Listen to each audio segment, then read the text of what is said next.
жақсы құлық мінезі болған адам, жақсы құлық мінезі болған адам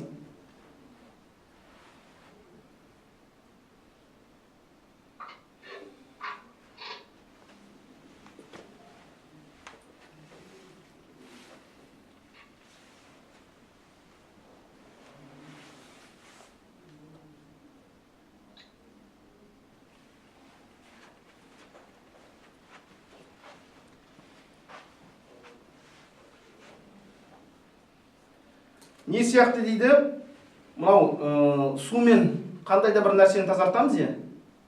Сумен не тазарады? Сумен кез келген нәрсені тазартуға, иә? Кір қоқыстың бәрі сумен тазалған сияқты, қалайша қате істеп қойған адам жақсылық жасаса,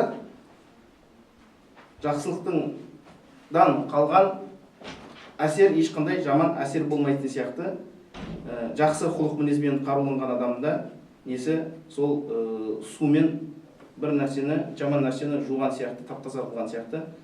Адам қате істесе, оның соңына жақсылық істесе, солай жаман әсерден ешқандай бір нәрсе қалмайды екен. Уал хулуқу су, ал жаман құлықпен қаруланған адам, немесе жаман құлық мінез бойында болған адам амалды жояды. Қандай амалды жояды екен? Оның мысалын айтады. Ал-хал, хал деген не?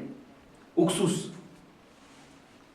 Медқа дейді, уксусты құйсаңыз, мед өзінің качествосын, өзінің свойствосын жоғалтады, яғни іріп кетеді. Ол мед болмайды, бал болмайды. Не істеп көруге болады, практикада көрсеңіз болады.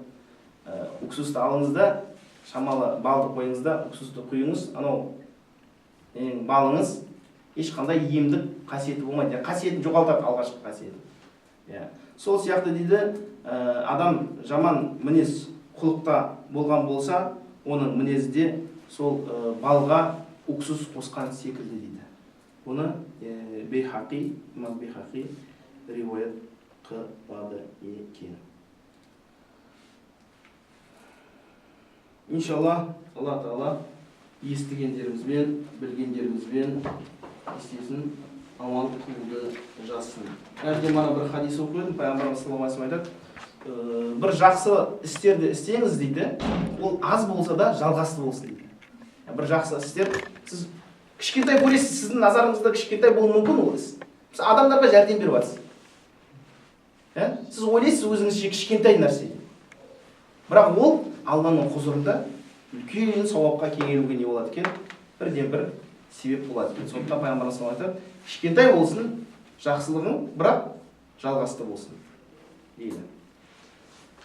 Ашхаду ан ла илаха иллаллах ва ашхаду анна Мухаммадан абдуху ва расулух.